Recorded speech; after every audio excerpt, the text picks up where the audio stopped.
What's for dinner?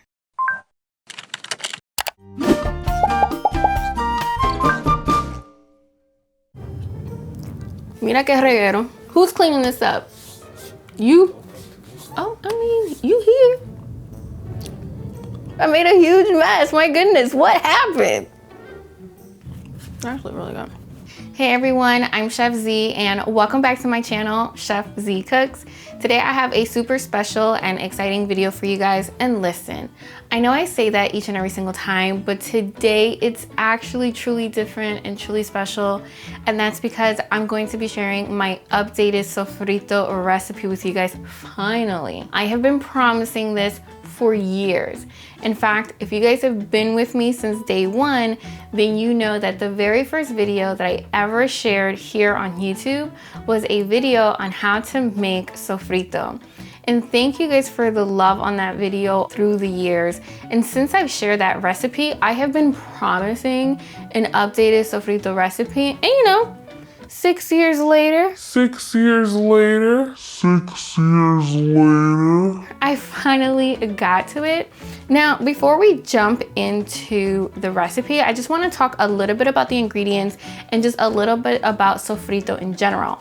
Now, sofrito is essentially a seasoning base that you can use to cook meat, fish, and vegetables, and it actually varies country to country and household to household because listen, no two sofritos are alike, and you can actually tailor it to your liking.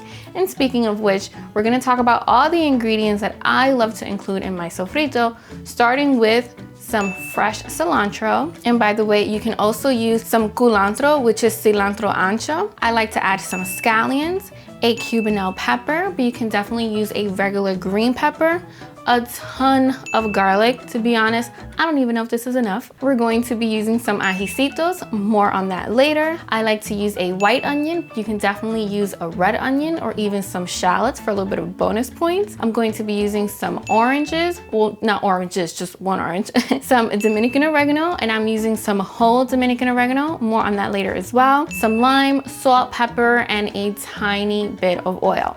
Now, here's the beauty when it comes to making sofrito. Number one, sorry about that. You just have to rough chop all of your ingredients. And honestly, you can add as much or as little as you like. I actually really love my sofrito with a ton of garlic and a tiny bit of cilantro. All right. Don't hate, write me in the comments, because I know for some of you guys that's blasphemous, because depending on where you're from or depending on how you make your sofrito, cilantro might actually be one of the main ingredients. And I don't know, over the years, my sofrito recipe has honestly evolved. So I am just rough chopping the onions because ultimately what I'm going to be doing is I'm going to be blending this in my food processor. You can use a food processor or you can use a blender. And there's no right way or wrong way. And honestly, that's one of the things that I really want to just make clear to you guys, is that when it comes to sofrito, you can make it any which way that you like. Now, I know there's gonna be somebody in the comments who's gonna be like, listen, sofrito can be anything that you want it to be, or not anything that you want it to be, but it can have anything that you want it to have. Like, I know people that add tomatoes to it. My aunt actually likes to add some carrots because it gives it a nice little sweetness. And as you can see, I'm just chopping this all up however, because it's all gonna get jumbled up in the food processor. Now, one thing I do want to mention when it comes to the peppers, there are some people that are very finicky and picky about whether or not it should have the seeds like you see right here. Spoiler alert, I'm not one of those picky people. This little guy right here, this little guy right here is partly the reason why I'm refilming this video, aside from the fact that the recipe has evolved over the years. So this is an ajicito, which is sometimes called an ají dulce, so a sweet pepper, not to be confused with a Jamaican Scotch bonnet pepper or even a habanero pepper, which is very spicy. Now, in my original sofrito video, I was like super upset because for me, this is actually one of the key ingredients in my sofrito. And it's gonna look too hot, so we're just gonna toss him. So in that video, I actually couldn't find any ajicitos. So I was a little bit bummed. So I always said, listen, I have to refilm it. That's one of the reasons why I'm refilming this video. One of the other ingredients I love to add in my sofrito, and this is something that has actually grown over the years, is that I like to add some scallions. I like the combination of how it plays off of the regular white onions. Now, I don't know if you guys have been to the stores lately, but it's a little grim out there. And believe it or not, I'm actually missing one of the key ingredients to my sofrito, and that is some celery leaves. Déjame decirte algo, no se encuentra el apio. You can't find celery anywhere, so sad to say I'm missing that. And who knows? Maybe that means that in 6 years, I'll share another updated sofrito recipe here on my channel. I have an extra onion here, and I'm going to eyeball if I actually need any more. I'm just gonna go ahead and I'm just going to chop my lime and my orange now. Now, the reason that I like to use a lime or an orange is because, listen, your girls have Cuban, and sour oranges are a way of life. And just like the celery, I couldn't find them in store, but that's super easy because you can actually make your own sour oranges at home. Now, the Dominican oregano, this stuff just smells divine. A great substitute for this is actually Mexican oregano. Now, let's say that you can't find Dominican oregano anywhere, and I will link it down below because you can actually find this on Amazon. I have found a good replacement because even I run out sometimes. So a good substitute is Mexican oregano. However, when making sofrito, in my opinion, I don't think that you should substitute this with regular oregano or Greek oregano because that will change the flavor profile of the sofrito, and I don't think that you want that. So if you can't find Dominican oregano anywhere, just omit it in general. We're not going to add everything to the food processor, or at least as much stuff as can fit. Because I'm using a food processor, I may have to actually blend this in portions, which is totally fine. So one of the things is that you can make this as chunky or as liquefied as you want. It's totally optional, it's totally up to you. So I want this to sweat a little bit, and I want this to release a little bit of its juices. So I'm gonna go ahead and I'm going to add some kosher salt to this. And I'm also going to add some black pepper. Now I'm also going to add half of the lime because I want the juice to really help this come along. All right, I'm also going to add half of the orange. And then pretty much as this starts to blend down, we'll add the rest of the ingredients, and then you'll see how everything comes together in the end. So you can see it's still a little bit chunky, and honestly, depending on my mood, sometimes I like it super chunky, sometimes I like it a little bit more licuado, so a little bit more watery. I'm gonna add the Dominican oregano. So now we're gonna add some cilantro. And again, I mentioned before that I'm actually not a huge fan of too much cilantro in my sofrito, but if you are, feel free to add as much as you like. There we go. And now we're just gonna mix this up again.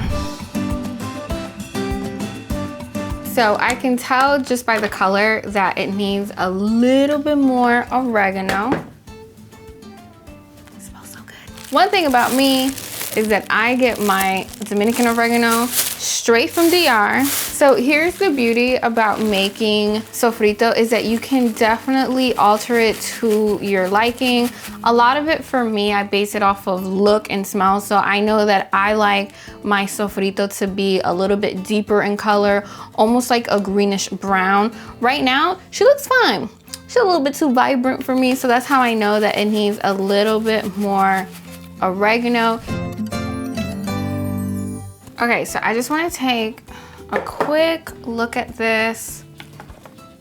Again, I don't know if you guys can see that there. It's still a little bit chunky, which I don't mind. If you actually add oil while this is blending, it's actually going to emulsify it, and that's also gonna change the color of it. I want it to be just a touch smoother. If I had used a blender, this will smooth it out a lot faster. Is this the one? Let's see. Ah, this looks so good.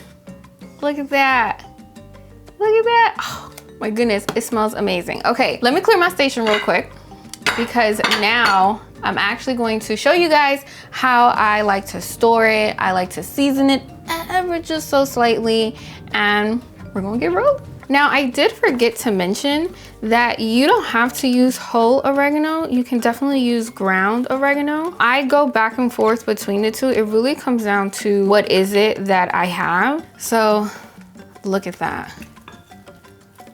It's beautiful. All right, so I'm just going to now season it with some more lime. Well, the other half of it. And part of the reason I do this is because it actually helps preserve the sofrito a little bit. Now, I don't mind it being a little bit sour and a little bit acidic, because I actually use this quite a bit to season meat and to make soups. I don't actually use this a lot for vegetables, funny enough, because when it comes to the vegetables, I'm one of those, like, a little bit of garlic, a little bit of lemon, salt and pepper, and we good. So, oh yes, gonna mix that together. Now, here is one thing for me that I like to do. I only like to add a touch of kosher salt. I know some people like to add a ton of kosher salt. And in my original recipe, I actually added some sopita, which is some chicken bouillon cube. I don't like to cook with chicken bouillon cube in everything that I make, so I don't add it to my sofrito, because again, I like it to be as versatile as possible. And now, because of how we're going to actually store this, I like to add a little bit of olive oil. We're just gonna mix that together as well. Oh, it just smells like a garden. It smells very garlicky. You guys saw how much garlic was in there. So now I'm gonna actually show you guys how I like to store it. And I actually like to store it a variety of different ways. The first way I like to store it is actually in a glass mason jar. And I also like to store them using some ice cube trays. So I have some ice cube trays right here. And the really neat thing about this is that they come with a lid. And so I actually like to portion a little bit in the ice cube trays, freeze them, and it comes out really handy whenever I'm making beans or soup. I'll just like throw one in there. I will definitely link where I got these below in the description box for anybody who's interested. This is something that is actually really fun to do if you have kids at home. So I always just like to put a few in there. And I've washed this beforehand, and one of the things that you can do, depending on the type of ice trays that you have, you might have to put like either a little bit of olive oil at the end or a little bit of Pam so it doesn't get stuck. So I just want to make sure that they all have like a good amount of sofrito in there. And one thing about like cooking with sofrito is that you can eyeball this the same way that we eyeballed making the sofrito. And I'm curious to know, comment below and let me know like what are some must-have ingredients in your homemade sofrito. Let me know if you're one of those people who likes it chunky or who likes it a little bit more liquefied. I like to go in just at the very top and add a little bit of oil. Again, it just helps preserve it. By the way, guys, you can also do this with freshly homegrown basil over the summer, because I know basil is like tough to keep. So you can like whip it up and make your own like basil pesto sauce, and oh my goodness. Talk about something that goes really nice in some pasta. Here's the thing that I love about this is that, okay, we've stuffed our sofrito and now they have a lid. So it stores beautifully in your freezer. I pretty much do the same exact thing, like just stuffing it in the mason jar. Now, I actually keep the majority of it in a mason jar because I use a ton of it freshly all the time. And I have to address something here real quickly. I get a lot of comments about like why I don't cook with sofrito all the time. I low-key cook with sofrito in almost every single dish. It's just a deconstructed version. So you guys always see me add chopped onions and peppers and oregano, and that's all of the same ingredients you guys just saw me pretty much mix up here today. You get very similar flavors when you chop it up or when you blend it. This is just a great way to preserve all those fresh ingredients to make sure that they don't go bad. So there you guys have it. This is my updated sofrito recipe. I do hope that you enjoy. Don't forget to check the description box for links on where to get the tray, the recipe, and even the mason jars. Comment down below and let me know what's a must-have ingredient that que no puede faltar en your sofrito. Until next time, I'm Chef Z y buen provecho.